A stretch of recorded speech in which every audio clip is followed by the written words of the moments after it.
2 Timóteo, capítulo 4, a partir do verso 6. Todos vocês sabem que das 13 cartas que Paulo escreveu, esta é a última carta. E Paulo escreve esta carta da sua segunda prisão em Roma. Ele escreve essa carta na masmorra mamertina, uma prisão insalubre, escura, fétida, de onde as pessoas saíam leprosas ou para o martírio. Paulo escreve essa carta não como um apóstolo, um pregador, mas ele escreve essa carta debaixo de uma pesada acusação de ser um malfeitor, um bandido, um criminoso, acusado de ser o líder dos incendiários de Roma. Paulo escreve essa carta depois de ter todos os irmãos da Ásia o abandonado, e até Timóteo, seu filho, estar com vergonha dele. Paulo escreve essa carta depois de ser condenado à pena de morte, no corredor da morte, aguardando o dia da sua execução. É com esse sentimento que ele vai relatar para nós suas últimas palavras registradas na Bíblia antes de morrer. Portanto, o texto que vamos ler tem um peso enorme, uma carga emocional profunda, e é com esse sentimento que eu convido você a considerar essa passagem. Paulo escreve assim: quanto a mim, eu já estou sendo oferecido por libação, e o tempo da minha partida é chegado. Combati o bom combate, completei a carreira, guardei a fé. Já agora a coroa da justiça me está guardada, a qual o Senhor reto juiz me dará naquele dia, e não apenas a mim, mas a todos quantos amam a sua vinda. Procura vir ter comigo depressa, porque Demas, tendo amado o presente século, me abandonou e se foi para Tessalônica. Crescente foi para a Galácia, Tito para a Dalmácia, somente Lucas está comigo. Toma contigo Marcos e traze-o, pois me é útil para o ministério. Quanto a Tíquico, mandei-o até Éfeso. Quando vieres, traz a capa que deixou em Trode, na casa de Carpo, bem como os livros, especialmente os pergaminhos. Alexandre, o latoeiro, causou-me muitos males. O Senhor lhe dará paga segundo as suas obras. Tu guarda-te também dele, porque resistiu fortemente às nossas palavras. Na minha primeira defesa, ninguém foi a meu favor, antes todos me abandonaram. Que isso não lhe seja posto em conta. Mas o Senhor me assistiu e me revestiu de forças, para que por meu intermédio a pregação fosse plenamente cumprida, e todos os gentios ouvissem, e fui libertado da boca do leão. O Senhor me livrará também de toda obra maligna, e me levará salvo para o seu reino celestial. A Ele glória pelos séculos dos séculos. Amém. Amém. Eu vou pedir permissão a vocês para só voltar nesse texto, já no final da minha fala. Eu quero nesta noite apresentar a vocês o apóstolo Paulo. Este que foi certamente o maior evangelista, o maior missionário, o maior teólogo, o maior plantador de igrejas da história do cristianismo. Este homem que dos 27 livros do Novo Testamento escreveu 13.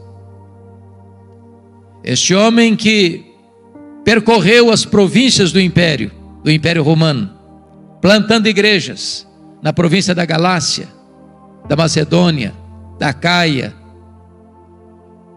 da Ásia Menor, que de Jerusalém ao Ilírico realizou a obra de Deus.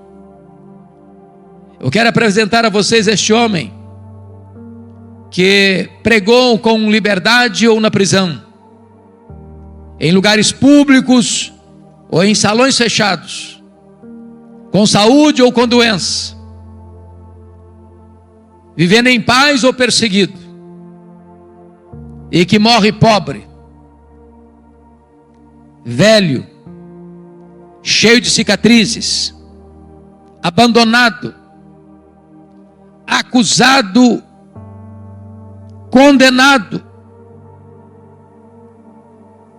executado. Mas este homem, muito embora tenha fechado as cortinas da vida diante de uma providência tão carrancuda, é mais influente na história do que todos os Césares de Roma juntos. Quem é este homem? Eu gostaria de apresentar a vocês nesta noite este homem. O primeiro cenário que nós encontramos na Bíblia sobre ele está lá em Filipenses 3 e 5. Ele foi circuncidado ao 8º dia, da linhagem de Israel, da tribo de Benjamim, hebreu de hebreus, quanto à lei, fariseu, quanto ao zelo, perseguidor da igreja. Ele era uma espécie de judeu puro sangue. Diz Atos 22, versículo 3, que ele nasceu em Tarso da Cilícia, e foi enviado para lá, onde morava sua irmã, para estudar aos pés do grande rabino Gamaliel, neto do famoso rabino Hilel, para tornar-se um dos expoentes do judaísmo do primeiro século. Conforme Gálatas 1,14, dentre os seus pares ele se destacou, pelo seu zelo pela tradição do seu povo, e tornou-se certamente um grande líder, personalidade forte, determinado, tornou-se um poliglota, um grande rabino, a promessa de uma grande liderança em Israel. Mas curiosamente, enquanto Saulo crescia e se fortalecia em Jerusalém, um outro rabino também crescia em Israel, não na decantada Jerusalém, onde estava o Sinédrio, onde estavam as autoridades religiosas, mas na pequena, na desprezada Nazaré da Galileia, não perlustrando os bancos de uma academia, mas trabalhando duro, na urdidura da luta de uma carpintaria com as mãos calejadas. Este rabino da Galileia, aos 30 anos de idade, deixa Nazaré, vai à Judeia, vai ao Jordão e é batizado por João Batista, dando início ao seu ministério. Diz a Bíblia que ele pregava não como os escribas e fariseus, mas pregava como quem tinha autoridade. Os cegos viam, os surdos ouviam, os mudos falavam, os coxos andavam, os leprosos eram purificados e os mortos ressuscitavam. Porém, o Sinédrio, maiormente os fariseus e os escribas, começaram a vigiá-lo, a persegui-lo, a buscar uma ocasião para pregá-lo no contrapé, para acusá-lo. E chegou um momento em que as autoridades de Israel resolveram prendê-lo à traição e matá-lo. Contrataram testemunhas falsas para acusá-lo. Acusaram-no de 2 gravíssimos crimes de blasfêmia contra Deus e de conspiração contra César. Cuspiram no seu rosto, esbordoaram a sua cabeça, levaram-no ao pretório romano, e Pilatos, a despeito de estar convencido da sua inocência, covarde e convenientemente o entrega para ser crucificado. Crucificam-no, sepultam-no para alívio do sinédrio judaico. Porém, no 3º dia da semana, um fato glorioso aconteceu. O túmulo do Rabi da Galileia foi aberto de dentro para fora. E ele entrou nas entranhas da morte, arrancou o aguilhão da morte, matou a morte e ressuscitou, inaugurando a imortalidade. Isso foi uma bomba no arraial do inimigo. Então contrataram Saulo de Tarso como braço de ferro do Sinédrio, para perseguir de forma implacável a igreja que estava nascendo. E este personagem, Saulo de Tarso, é reconhecido no Novo Testamento por 2 retratos. Primeiro, ele era uma fera selvagem. Se não, vejamos. Atos 9:1 diz que ele respirava ameaças e morte contra os discípulos. E esta palavra é a mesma na língua grega para uma fera selvagem que salta sobre a sua presa para destruí-la. Ele era uma fera selvagem. Aliás, diz o texto lá em 1 Timóteo 1,13 que ele era um perseguidor, blasfemo e insolente. 1 Coríntios 15:9 diz que ele se sentiu o menor dos apóstolos porque ele perseguiu a igreja de Deus. Atos 8:3 diz que ele não respeitava domicílio doméstico, ele entrava nas casas e arrastava homens e mulheres para encerrá-los em prisões, e assim ele assolava a igreja de Deus. Gálatas 1:13 diz que ele devastava a igreja de Deus. Mas Atos 9, versículo 21, diz que ele não apenas assolava a igreja de Deus, não só ele devastava a igreja de Deus, mas está escrito lá em Atos 9:21 que ele exterminava aqueles que professavam o nome de Jesus. E vocês bem sabem que exterminar não é prender, exterminar não é bater, exterminar é matar. Saulo era um assassino, Saulo era truculento, Saulo era uma fera selvagem. Mas isso fica ainda mais claro quando você olha Atos 22:4, que diz que ele perseguiu o caminho até a morte. E notem vocês que ele não persegue apenas os crentes, ele persegue a religião dos crentes, ele persegue o caminho, com fúria assassina. Mas Atos 26, versículo 9, diz que ele entendia que devia fazer muitas coisas contra o nome de Jesus. Em outras palavras, ele não perseguia apenas os crentes, ele não perseguia apenas a religião dos crentes, ele perseguia o Deus dos crentes, ele perseguia Jesus. Mas Atos 26:10 diz que ele encerrou muitos, não poucos, não alguns, mas muitos dos santos em prisões, e contra esses muitos ele dava o seu voto quando os matavam. Ele não mandou matar pouca gente não, muita gente, muitos discípulos. Ele era um serial killer, ele era um assassino em série, ele era um homem bárbaro, ele era um sanguinário, ele era uma fera selvagem. Mas Atos 26:11 disse que por todas as sinagogas ele perseguia os cristãos, forçando-os a blasfemar.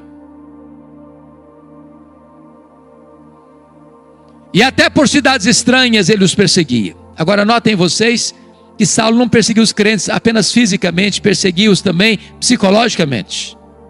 Ele entrava numa sinagoga e dizia para os crentes assim: ou você nega Jesus ou eu te prendo, ou você nega Jesus ou eu te bato, ou você nega Jesus ou eu te mato. Ele era uma fera selvagem. Mas o Novo Testamento nos apresenta um segundo quadro desse homem. Ele não era apenas uma fera selvagem, ele era um touro indomável. Esta figura está lá em Atos 26:14. Quando o próprio Senhor Jesus Cristo aparece para ele no caminho de Damasco, quando ele furiosamente marchava para Damasco para prender os cristãos, e o Senhor disse para ele: Saulo, Saulo, por que me persegues? Dura coisa te é recalcitrares contra os aguilhões. Eu fui criado na região rural e eu vi, pastor Lutero, muitas vezes alguém amansando um boi para o trabalho doméstico. E o principal instrumento para se amansar um boi bravo e torná-lo dócil e útil é o aguilhão. É o aguilhão. Às vezes, meus irmãos, nós temos a ideia de que o Espírito Santo só começou a trabalhar na vida de Saulo ali no caminho de Damasco. Isso não é um fato.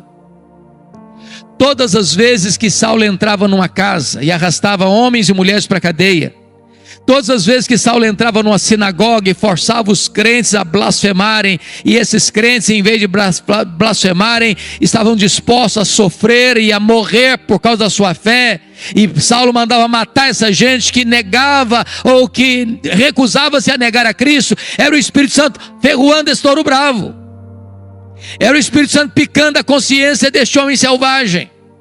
Mas ele não quer se curvar, ele não quer ser amansado. Até o dia que, caminhando ele para Damasco, o domador de touro bravos brada desde as alturas e o joga ao chão e diz: Saulo, Saulo, por que me persegues? Dura coisa te é recalcitrares contra os aguilhões. O touro bravo está caído, o touro bravo está vencido, o maior perseguidor do cristianismo está convertido. Encerra-se aqui o primeiro capítulo da sua vida, abre-se um novo capítulo na sua história, a preparação de Saulo para o ministério. Diz a Bíblia que ele ficou cego, e ele é levado aqui da estrada de Damasco para a rua direita, na casa de Judas, onde fica 3 dias cego, orando. E então o Senhor aparece a Ananias em uma visão, lá em Damasco, e diz: Ananias, vá à rua direita, na casa de Judas, e impõe as mãos sobre Saulo. Ele está orando para que ele recobre a sua visão. E Ananias responde: mas Senhor, eu tenho ouvido de tanta gente quantos males tem feito este homem aos teus santos em Jerusalém. E o Senhor diz: vai, porque ele é para mim um vaso escolhido. Eu enviarei para longe aos gentios, aos reis, ao seu próprio povo, e eu lhe mostrarei o quanto importa sofrer pelo meu nome. Diz a Escritura que Ananias foi, que Ananias impôs sobre ele as mãos, escamas como que caíram dos seus olhos, ele ficou cheio do Espírito Santo, e ele se levantou, e ele foi batizado. Agora eu peço que você abra sua Bíblia comigo, por favor, em Atos 9:20.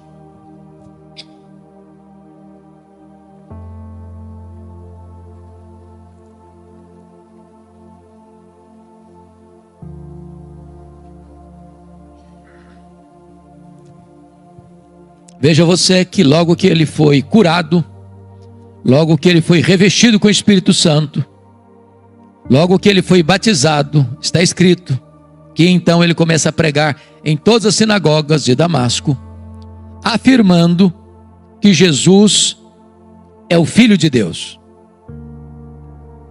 Agora olhe comigo Atos 9:22, por favor.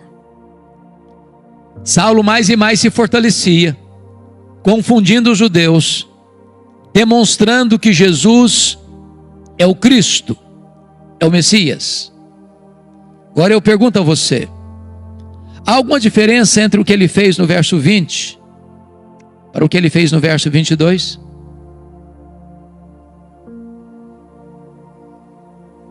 No verso 20 ele afirma que Jesus é o Filho de Deus. No verso 22 ele demonstra que Jesus é o Cristo, o Messias. Há uma profunda diferença. Demonstrar é provar uma tese detalhada, meticulosa e exaustivamente. A pergunta é: quanto tempo durou entre o que ele fez no verso 20 para o que ele fez no verso 22? Atos não responde esta pergunta. Dr. Ray Stedman, de quem falávamos agora há pouco, disse que há um intervalo aqui do verso 20 para o verso 22 de 3 anos. E onde Paulo esteve nesses 3 anos? Diz a Bíblia lá em Gálatas, capítulo 1, a partir do verso 13, que logo que ele foi convertido em Damasco, ele não subiu para Jerusalém onde estavam os apóstolos, mas ele foi para a região da Arábia, e lá ele ficou 3 anos, após o que ele retorna outra vez para Damasco. E a pergunta é: o que ele ficou fazendo 3 anos na Arábia? E a resposta é: um seminário intensivo com o Senhor Jesus. Se Jesus investiu 3 anos nos apóstolos em Israel, Jesus investe 3 anos em Saulo na Arábia. As doutrinas que ele aprendeu na Arábia não foram como as doutrinas que ele aprendeu no judaísmo aos pés de um mestre humano, mas foi por revelação do próprio Senhor Jesus. Certamente nesses 3 anos ele releu o Antigo Testamento e descobre uma coisa: aquele Jesus que ele estava perseguindo era de fato o Messias. E então, convencido dessa verdade, diz Gálatas 1,18, que ele retorna outra vez para Damasco, e aí que se encaixa Atos 9,22, Saulo mais e mais se fortalecia, confundindo os judeus, provando, demonstrando que Jesus é o Messias, que Jesus é o Cristo. O que acontece com ele?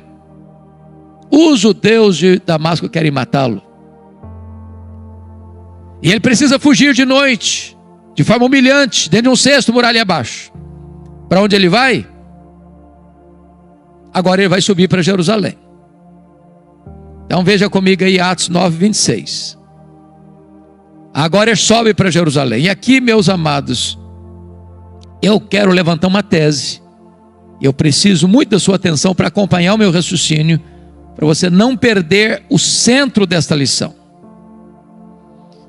Quando Saulo sobe aqui para Jerusalém, ele não está governado pela nova aliança, ele está governado pela velha aliança. A nova aliança é uma doutrina gloriosa, que o próprio Paulo vai ensinar na sua segunda carta aos Coríntios, a partir do capítulo 2, versículo 14, quando ele diz: graças, porém, a Deus, que em Cristo sempre nos conduz em triunfo, e por meio de nós manifesta a fragrância do seu conhecimento, tanto nos que são salvos como nos que se perdem, para esse cheiro de vida para a vida, para aqueles aroma de para a morte. Mas quem, porém, é suficiente para essas coisas? E a pergunta fica no ar, sem resposta. E a resposta só chega no capítulo 3, versículos 4 e 5, quando ele diz: a nossa suficiência vem de Deus. Quando Moisés desceu do Monte Sinai, com as tábuas da lei, o povo disse para Moisés: tudo que o Senhor falou, nós faremos. E eu pergunto a vocês: fizeram? E a resposta é não. Por que não? Faltou sinceridade do povo? Não, faltou poder. Na velha aliança tudo depende de você, nada de Deus. Na nova aliança tudo depende de Deus, nada de você. A nossa suficiência vem de Deus. Então a tese que eu quero levantar agora é que quando Saulo sobe para Jerusalém, em Atos 9,26, ele não está governado pela nova aliança, mas pela velha aliança. Por quê? Porque ele está convencido de uma coisa. Ele está convencido de que ele será o grande líder da igreja de Jerusalém. E ele tinha motivos para isso? Primeiro, todos os apóstolos de Jesus, exceto Judas Iscariotes, eram galileus. E vocês bem sabem que aqui na Judéia, os galileus eram tidos como gente de segunda classe.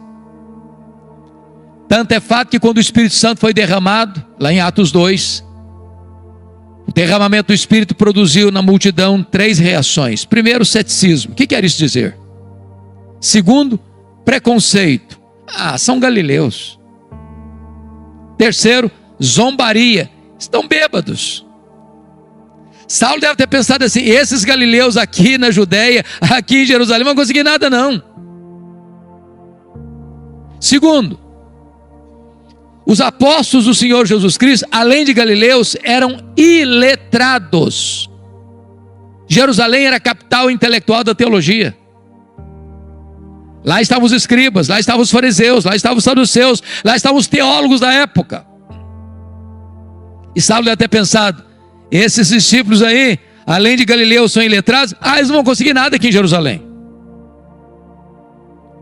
Saulo deve ter pensado assim: eu tenho o melhor preparo, eu tenho o melhor currículo, eu tenho melhor performance, eu tenho as características que essa cidade precisa para que o evangelho deslanche aqui. Sabe o que aconteceu? Veja aí Atos 9,26. Quando ele chega em Jerusalém, os discípulos todos não acreditaram na conversão dele. Pensaram que ele estava sabotando a fé para perseguir os cristãos e bater a porta da igreja na cara dele. Para quem queria ser líder, nem recebido foi. Aí Atos 9:27 diz que Barnabé o acolhe, que Barnabé o apresenta aos apóstolos, e que agora ele é acolhido na igreja, e agora ele tem desenvoltura na igreja, agora ele discute com os helenistas, os judeus nascidos fora de Israel, e de repente os helenistas tomam a decisão: nós vamos matar Paulo. E aí Atos 9:29 diz que os discípulos se reuniram e falaram assim para Paulo: olha, você tem que ir embora da nossa igreja, dá para você ser nosso pastor não. Agora preste atenção no que eu vou lhes dizer. Não é fácil para um pastor estar convencido que deve ficar na igreja, quando os membros da igreja estão convencidos que deve ir embora da igreja. Não é fácil não. Mas sabe o que aconteceu com ele? Ele não foi embora. Mas não era só os crentes que queriam que ele fosse embora não. Atos 22, versículo 17, diz que ele estava no templo orando, quando o Senhor aparece para ele numa visão e diz: vai embora de Jerusalém, porque eles não vão te ouvir. Ô, gente, ser mandado embora de uma igreja, pelo conselho da igreja, pelos membros da igreja é uma coisa, mas ser mandado embora da igreja pelo próprio Deus, parece que não sobra mais opção. Sabe o que aconteceu com ele? Ele não foi embora. Ele começa a discutir com Deus. Ele começa a razoar com Deus: mas Senhor, eu persegui a igreja aqui. Quando mataram Estevão, tua testemunha, eu estava presente, consentia nisso. Até guardei as vestes daqueles que o apedrejaram. Sabe o que ele está dizendo para Deus? Ô Deus, o Senhor pensa melhor, o Senhor pensa direito. O Senhor não pode cometer esse erro estratégico. Se eu sair daqui, esse igreja não vai para frente. Eu não posso sair daqui. Sabe o que aconteceu? Deus não mudou. Foi Saulo quem teve que mudar e mudar-se. Deus diz: vai! Sabe o que aconteceu com ele? Ele não foi. Foi não. Volta lá para Atos 9:30. Porque diz o texto que os discípulos se reuniram e o levaram até Cesareia. Preste atenção, ele não foi, ele foi levado. Ele não saiu, saíram com ele. Ele sai de Jerusalém como Ló saiu de Sodoma a reboque. Mas de Cesareia mandaram-no para onde? Para Tarso. E onde era Tarso? A cidade que ele nasceu. Sabe o que Deus está dizendo para esse cara que quer ser líder, que se acha insubstituível? Meu filho, se você pensa que eu preciso de você, você está muito enganado. É você que precisa de mim. Então faz uma coisa, arruma as malas e volta para casa. E sabe quanto tempo ele ficou no molho, no anonimato, nos holofotes? Mais de 10 anos. Sabe por quê? Porque eu tinha que aprender primeiro essa grande verdade: tudo depende de Deus, nada depende de mim. Mas o pior não tinha acontecido não. O pior é Atos 9:31. Diz que no dia que Saulo foi embora da igreja de Jerusalém, a igreja passou a ter paz e passou a crescer. Você quer coisa pior para um pastor que isso? No dia que vai embora da igreja, todos os problemas da igreja se resolvem e a igreja deslancha. Deus primeiro trabalha em nós, para depois Deus trabalhar através de nós. Tudo depende de Deus, nada depende de nós. Mais de 10 anos depois, explode um avivamento em Antioquia da Síria, terceira maior cidade do mundo. E a igreja de Jerusalém manda para lá o seu melhor pastor, Barnabé. Quando Barnabé chega lá e vê a graça de Deus prosperando, ele se alegra demais, lembrou-se de Saulo. E vai atrás de Saulo lá em Tarso. E o apanha e o leva para Antioquia. E durante um ano eles ensinaram uma multidão de discípulos. Quando a igreja estava reunida, orando e jejuando, o Espírito Santo apareceu e disse: separai-me agora a Barnabé e a Saulo para a obra que os tenho chamado. Preste atenção, a quem o Espírito Santo separou? Não foi Saulo e Barnabé, foi Barnabé e Saulo. Você já foi reserva alguma vez? Já ficou na sombra de alguém alguma vez? Saulo não era o líder, ele era o liderado. Deus ainda estava trabalhando nele. Ele tinha que entender com clareza que tudo depende de Deus, nada depende de nós. Diz a Escritura que eles estão indo agora chegando em Pafos, quando o procônsul Sérgio Paulo se interessa pelo evangelho, quer ouvir o evangelho, mas o seu mágico a tiracola Elimas quer impedir o procônsul de se converter, porque se o procônsul se converte, ele perde o emprego de mágico. Era uma questão de interesse.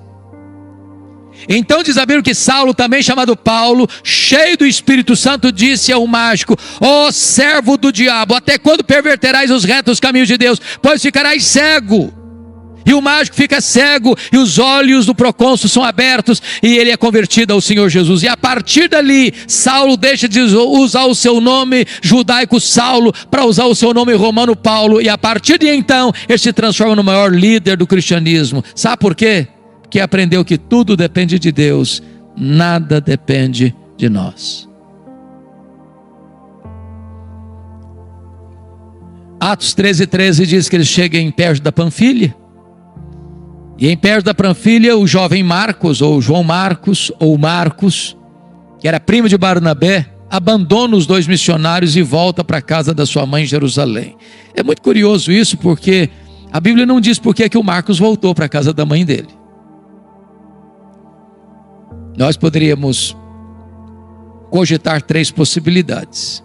Talvez uma delas seja a verdade dos fatos. Talvez a primeira fosse assim: bom, ele era muito moço, muito jovem, e empolgado pensou que missões fosse turismo.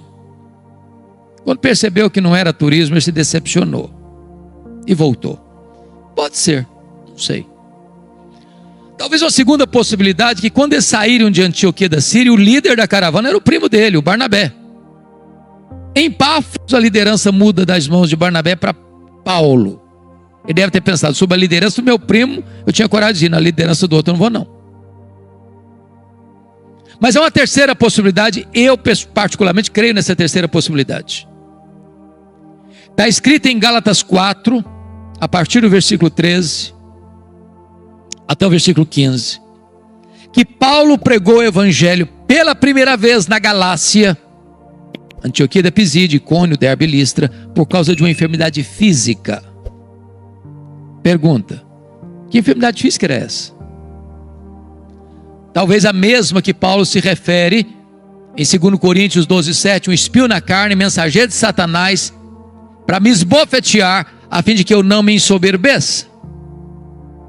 Então, notinha de rodapé: o espinho na carne de Paulo procedeu de Deus ou do diabo? E a resposta categórica é: procedeu de Deus. Como é que você sabe? Por causa do propósito, para que ele não se ensoberbecesse. Alguém tem dúvida que o diabo trabalha 24 horas para fazer da gente um balão, um pavão, uma bola de orgulho? Mas se o espinho na carne procedeu de Deus, como é que o diabo batia na cara dele com esse espinho? Porque esse é o papel do diabo. Quando a providência é carrancuda, o diabo chega sorrateiramente e pergunta assim: e aí, você não é crente? Você não está fazendo a obra de Deus? Você não é fiel a Deus? Está passando essa magrela toda, está doente, está sofrendo. Se Deus gostasse de você, se Deus se importasse com você, você não estava nessa. O diabo quer vender essa propaganda de que ser crente é viver numa estufa, blindado. O Senhor Jesus nunca prometeu que nós não teríamos aflições nessa vida. Ele prometeu estar conosco todos os dias até a consumação dos séculos. Dizem os estudiosos que essa região de perto da Panfilha, onde João Marcos abandonou os dois missionários, era uma região alagadiça, pantanosa, com forte incidência de malária. E é muito provável que Paulo contraia uma malária aqui, porque não consta que Paulo tenha saído doente de Antioquia da Síria, mas consta que ele chegou doente na Galácia. Antioquia da Pisídia, Icônio, Derbe e Listra. E essa doença naquela época era tão severa e não tinha tratamento adequado, que dava uma dor de cabeça alucinante e afetando inclusive a visão. E os crentes da Galácia disseram que, se possível fosse, eles teriam arrancado os próprios olhos para dá-los a Paulo. Dá-nos a impressão que Paulo tinha um problema de visão.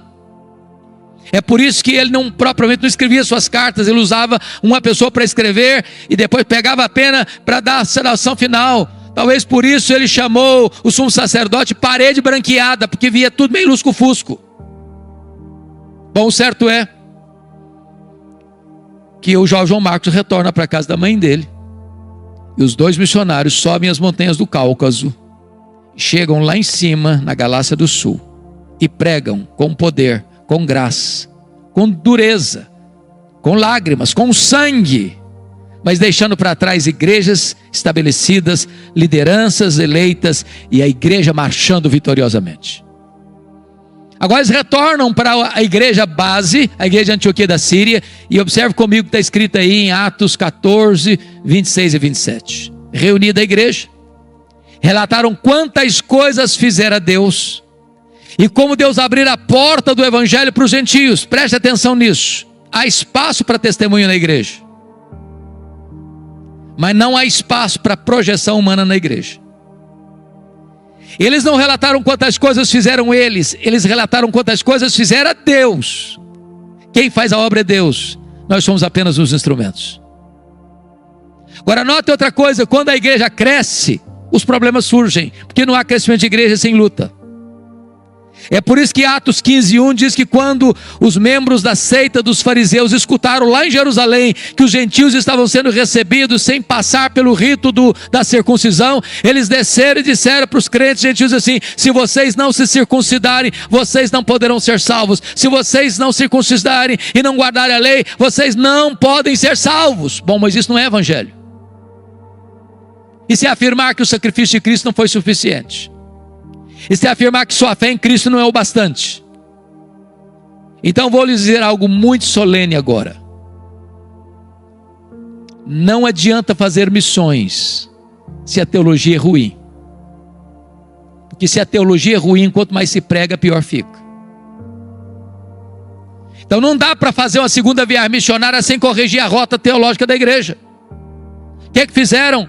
Convocaram um concílio em Jerusalém, os apóstolos, os presbíteros, e eles se reuniram para debater a matéria. Lá estava sob a liderança de Tiago, irmão de Jesus. Lá estava o testemunho de Barnabé, de Pedro, de Paulo. E então tomam a decisão, e escrevem a decisão, comunicam a decisão às igrejas. É só a fé em Cristo para a salvação, não se agrega mais nada à obra perfeita e cabal do Senhor Jesus Cristo.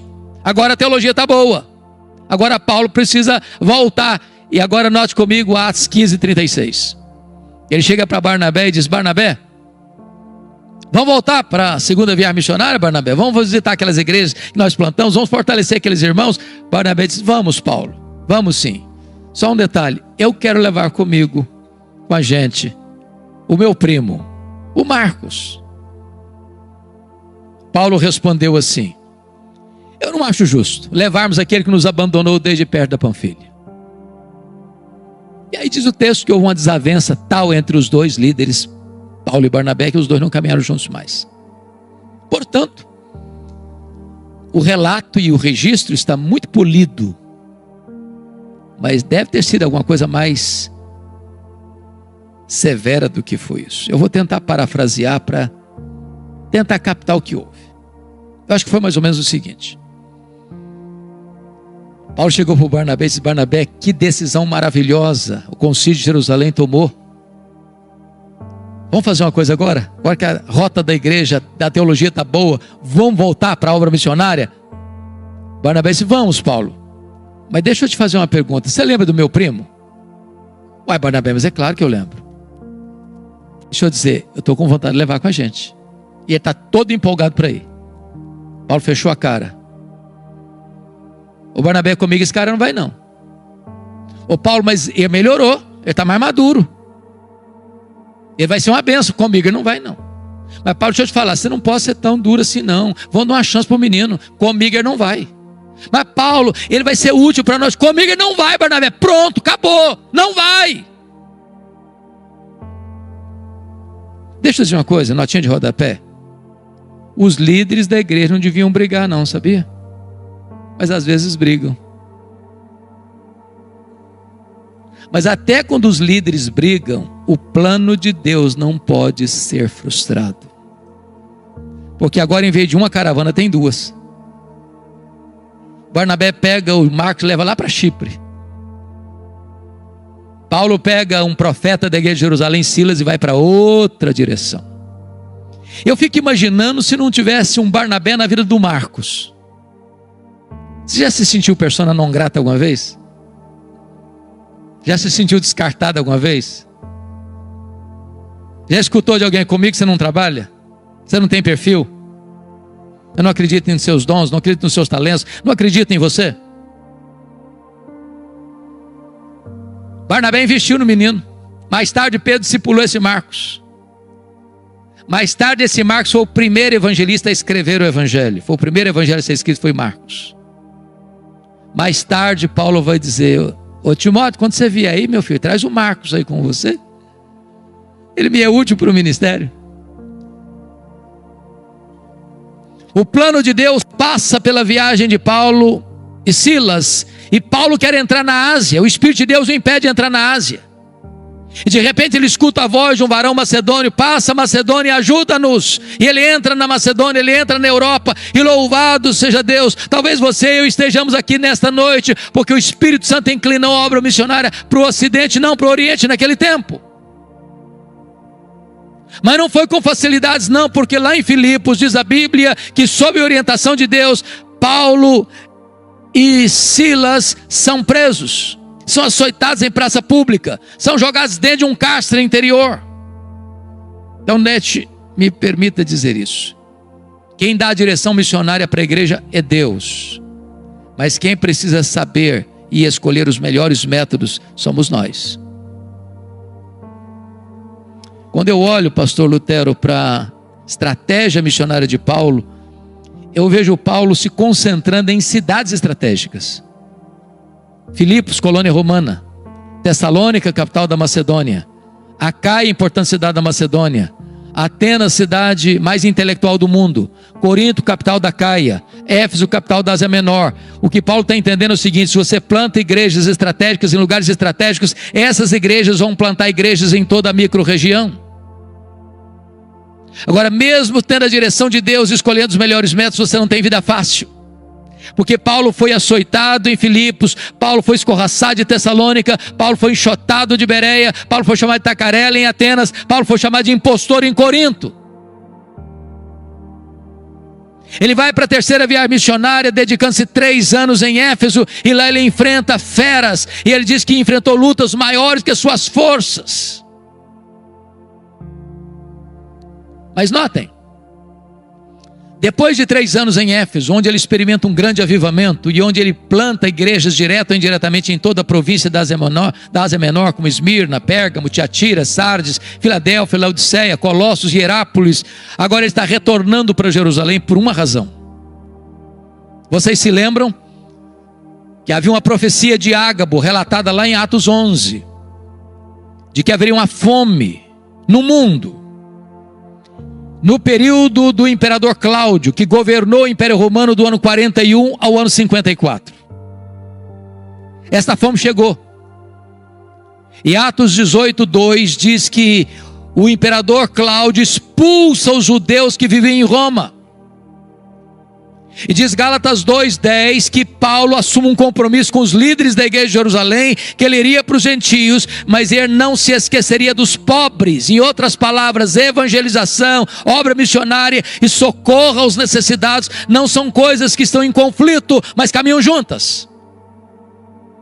Então você vai notar 2 Coríntios 8, 9 e também 1 Coríntios capítulo 16 e também Romanos 15, que Paulo está levantando uma coleta, uma oferta especial para os pobres da Judéia, nas igrejas gentílicas das províncias da Galácia, da Macedônia, da Acaia e da Ásia Menor. E ele está levando essas ofertas para Jerusalém. Quando ele chega e desembarca em Cesareia Marítima, Ágabo o prende com um cinto e diz: é isso que eles vão fazer com você lá em Jerusalém. Os discípulos tentam demovê-lo. Eles dizem: vocês estão fazendo comigo? Eu estou pronto não só a ser preso em Jerusalém, eu estou pronto a morrer por Jesus em Jerusalém. E ele chega lá, e ele entrega as ofertas, e ele é preso. 40 judeus entram em voto de anátema, dizendo: nós não vamos comer, nós não vamos beber, enquanto nós não matarmos Paulo. A notícia vaza, chega o sobrinho de Paulo, ele vai e comunica a Paulo, que comunica ao comandante, e naquela mesma noite Paulo é trasladado de Jerusalém para Cesareia Marítima, onde ficava todo o aparato militar de Roma, e Paulo fica ali 2 anos sendo acusado pelos judeus, sob a égide dos governadores Félix e Festo. Agora preste atenção nisso. Com a mudança de governo de Félix para Festo, toda transição de governo é época de reivindicações. Então, o Sinédrio jeitosamente disse para o governador Festo: ô governador, esse preso aí está no fórum errado. O fórum dele não é Cesareia, é Jerusalém. Então, quem deve julgar esse homem não é o governador, não é uma questão política, não interessa a Roma isso, é uma questão puramente religiosa. Nós somos o fórum adequado, legítimo, onde ele deve ser julgado. Mas queriam matar Paulo na estrada. Paulo percebe a traição e diz para o governador: eu sou cidadão romano, eu quero ser julgado diante de César. O governador diz: para César você quer ir? Para César você irá. Mas antes, Atos 23:11 diz que o próprio Senhor apareceu para Paulo em Jerusalém e disse: coragem, Paulo, assim como você deu testemunho aqui em Jerusalém, eu quero que você dê testemunho também em Roma. Paulo quer ir para Roma, Deus o quer em Roma, mas quando ele parte para ir para Roma, ele enfrenta um naufrágio. Você pode entender isso? Tinha 276 pessoas dentro daquele navio. O pânico, o medo tomou conta de todo mundo. 14 dias sem saber se era dia ou noite. Ninguém conseguia comer, era um pânico todo, a morte mostrava a carranca para eles. Quando tudo parecia perdido, um anjo de Deus apareceu para Paulo dentro do navio e disse: coragem, Paulo, ninguém vai morrer, eu entreguei toda essa gente na sua mão, mas é necessário que vocês vão andar numa ilha. E aí eles começam a orar. A oração mais óbvia que eu vejo na Bíblia, eu não encontro nenhuma oração mais óbvia do que essa. Sabe por que eles oraram? Para o dia amanhecer. Você já orou para o dia amanhecer? Porque o dia amanhece se você orar. E se você não orar, ele amanhece do mesmo jeito. Mas por que eles oraram para o dia amanhecer? É que tem hora que a escuridão da alma é tão densa que você diz: meu Deus, eu não aguento mais. Ou o dia amanhece, ou eu pereço. Quando o dia amanheceu, eles avistaram a ilha de Malta. O navio se arrebenta todo, mas ninguém perece, todos se salvam. Os malteses, que eram bárbaros, não falavam o grego, prepararam uma grande fogueira para aquecê-los. E diz a Bíblia que dos 276 que estavam dentro do navio, o único que quis manter a chama acesa foi Paulo. Foi catar uns gravetos para jogar na fogueira. Quando ele pega aquele punhado de gravetos e joga na fogueira, do fogo brota uma víbora que prende na mão do Paulo. E os bárbaros gritaram: é um assassino, tem se livrado do mar, a justiça não deixa viver, vai cair, vai inchar, vai morrer. Não caiu, não inchou, não morreu, mudaram de opinião, é um Deus. Não, agora não é nem um assassino e nem um Deus, é um servo do Deus vivo. Ô, meus irmãos, aquela cobra tinha 276 outras opções para morder.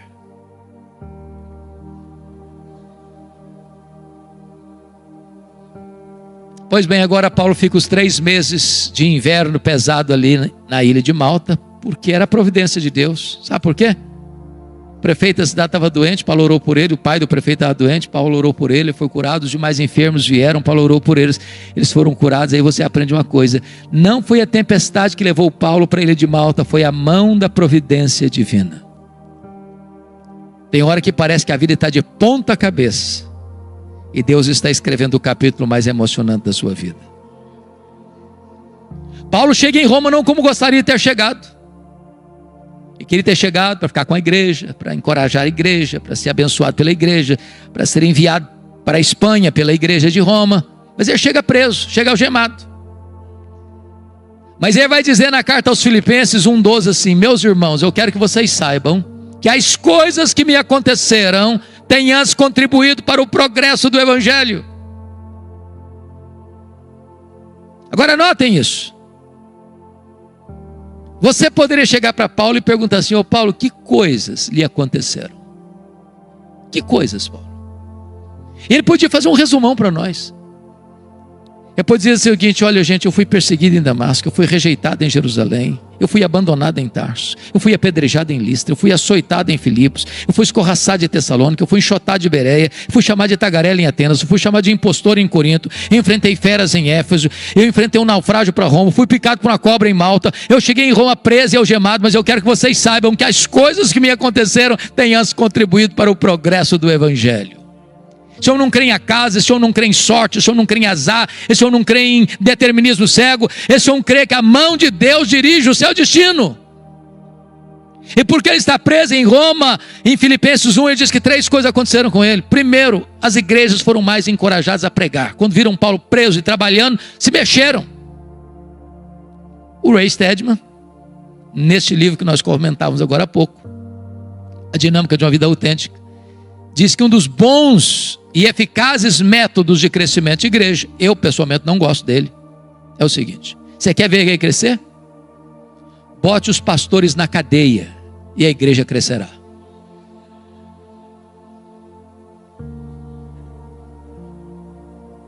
Segundo, porque Paulo estava preso, diz ele que toda a guarda pretoriana tomou conhecimento das suas cadeias em Cristo. E a pergunta é: o que era a guarda pretoriana? Era a guarda de elite do imperador. Era os soldados da mais alta patente do império. Eram 16 mil soldados de escol. Paulo, por ser um prisioneiro de César, tinha que ter um soldado algemado com ele, 3 turnos por dia, em rodízio durante 2 anos. E o que Paulo fez? Evangelho neles, evangelho neles, evangelho neles, evangelho neles. O cara não podia nem sair porque estava algemado com ele.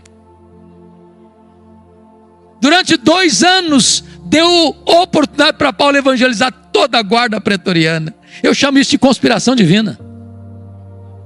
Nero não sabia disso, mas Deus o havia constituído em presidente das missões estrangeiras do império, que botou lá dentro do palácio o maior evangelista daquela época, e diante dele seu auditório. Por isso, quando ele termina essa carta aos Filipenses, capítulo 4, verso 22, ele diz: os santos vos saúdam, especialmente os da casa de César. Terceiro, porque Paulo estava preso, ele não podia visitar as igrejas, como era seu costume. O que ele fez? Começou a escrever cartas, as cartas da primeira prisão.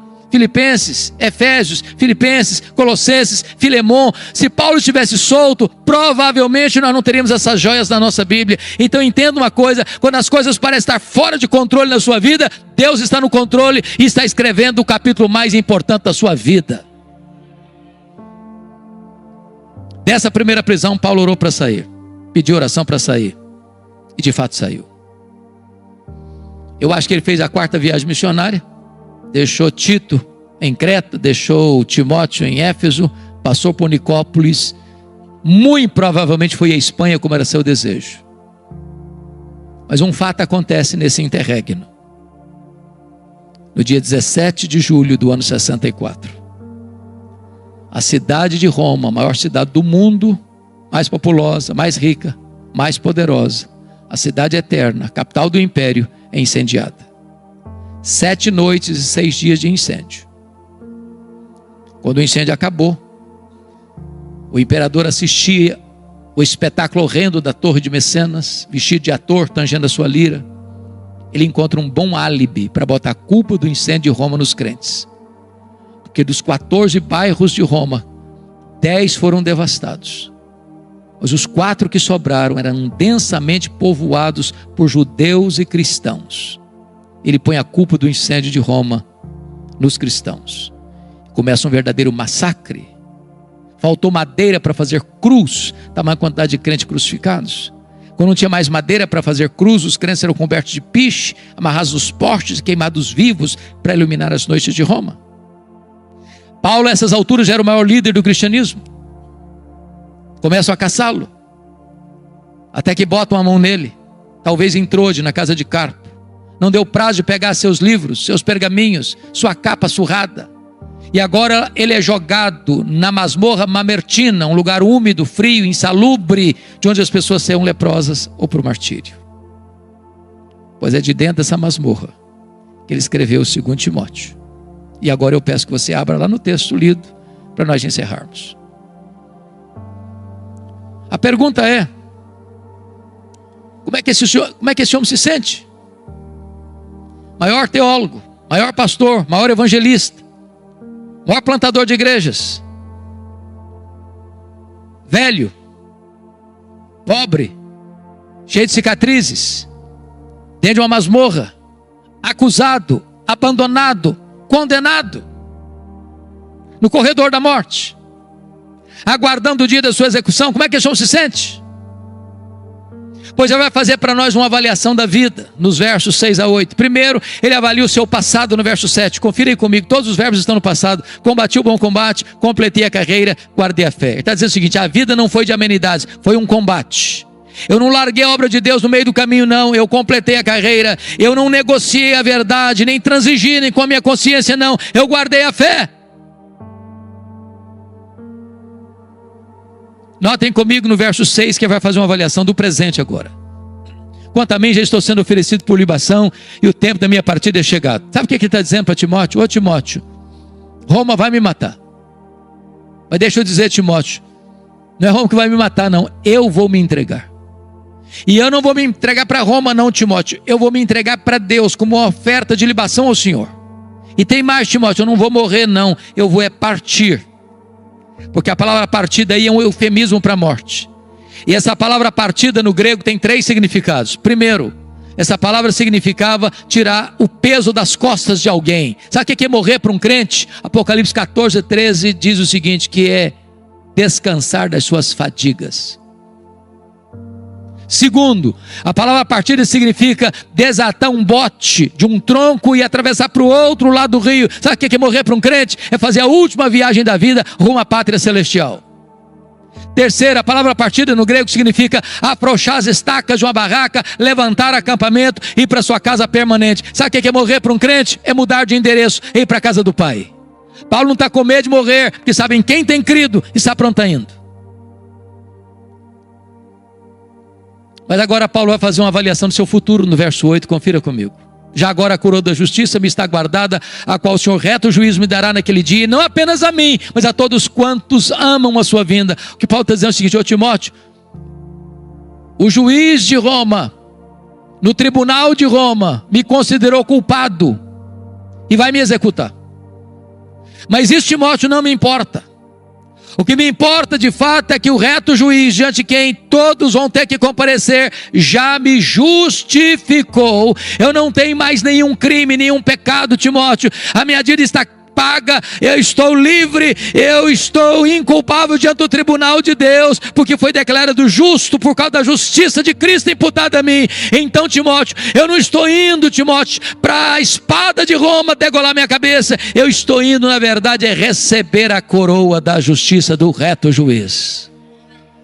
Louvado seja o Senhor. Mas, irmãos, esse homem não é um super-homem. Esse homem não é um super-crente. Esse homem é um homem, como você e eu. E antes de morrer, ele abre o coração e compartilha conosco os últimos sentimentos da sua alma, as lutas que viveu no corredor da morte. E a primeira coisa que ele vai dizer para nós, está no versículo 9, é lidar com o drama da solidão. Procura vir ter comigo depressa. Versículo 21, venha meu filho antes do inverno. Este homem que investiu a vida em gente, no final da vida, não tem alguém para lhe dar um abraço. Segundo, ele vai compartilhar conosco a dor do abandono no versículo 10. Demas, tendo amado o presente século, me abandonou. Aquele que fez a obra de Deus com tanto zelo, com tanto vigor, que investiu a vida na vida de tanta gente, agora está vivendo o drama de ser abandonado na velhice, na hora que mais precisa de ajuda.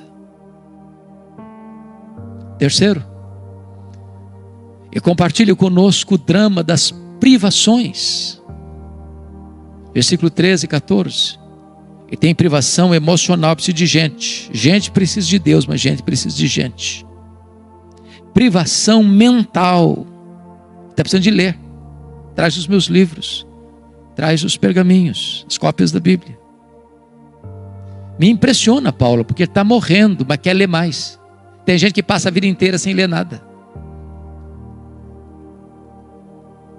Mas em terceiro lugar, ele estava enfrentando privações físicas. Você sabe que gente velha sente mais frio do que gente nova. Roma, no inverno, chega a temperaturas abaixo de 0. Lá dentro da masmorra é tão frio ou mais frio que aqui fora. O homem que foi o maior bandeirante da fé está fechando as cortinas da vida, não tem uma capa surrada para usar, para aquecer o seu corpo. Isso, meus irmãos, é um alerta para nós, que às vezes tendo casa para morar, tendo cama para dormir, tendo roupa quente para vestir, tendo comida farta sobre a mesa, ainda está murmurando. Paulo, no final da sua vida, talvez lida com o maior de todos os dramas. É o drama da ingratidão. Versículo 16 diz: na minha primeira defesa, ninguém foi a meu favor, mas todos me abandonaram. Mas louvado seja Deus pelo versículo 17, onde você encontra uma conjunção adversativa: mas o Senhor me assistiu, me revestiu de forças, para que por meu intermédio a pregação fosse plenamente cumprida e todos os gentios ouvissem, e fui libertado da boca do leão. O Senhor me livrará de toda obra maligna, me levará salvo para o seu reino celestial. Louvado seja Deus. Você pode perder o apoio da terra, mas jamais perderá o apoio do céu. Você pode ser abandonado pelos homens, mas jamais será abandonado por Deus. Quis a providência divina, irmãos, que o final da história deste homem não estivesse registrada nas Escrituras. Mas eu vejo esse dia. Eu imagino esse dia. Eu imagino essa cena. De um dia, o carcereiro, o carrasco, sem alma, sem piedade, endurecido, recebendo em sua mesa, talvez um pedaço de couro, contendo o nome de um prisioneiro que deveria ser executado naquele dia. E eu imagino esse homem se levantando da sua cadeira, com passadas largas e pesadas, com um molho de chaves numa mão, uma tocha de fogo na outra. E eu vejo esse homem entrando e abrindo aquela pesada porta de ferro. Eu vejo esse homem entrando com aquela tocha de fogo e gritando: prisioneiro Paulo, prisioneiro Paulo, prisioneiro Paulo. E lá no fundo o velho responde: sou eu estou aqui. Ele é acorrentado, ele é retirado da masmorra, é levado para o local da execução. E por ser certamente o prisioneiro mais conhecido e mais famoso de Roma, porque era o grande bandeirante da fé de todo o império, o carrasco lhe pergunte: você quer dizer algumas palavras antes de morrer? Talvez esperando que ele fosse expor a sua mágoa, sua revolta, sua dor, por ter sido acusado, maltratado, abandonado, reduzido à calamidade. Eu imagino Paulo respondendo assim: eu tenho alguma coisa para dizer. E talvez Paulo pudesse recordar do que escreveu para Timóteo. Nesta hora ele levanta os olhos aos céus e diz a ele, ao Senhor Jesus, glória pelos séculos dos séculos. Amém. Botou a cabeça no cepo. A espada de Roma tosou-lhe a cabeça. Cabeça para um lado, corpo para o outro. Tombou na terra como um mártir, mas foi recebido no céu como um príncipe. É este homem que diz hoje para você e para mim: Sede meus imitadores, como eu sou de Cristo. Que Deus nos ajude. Amém.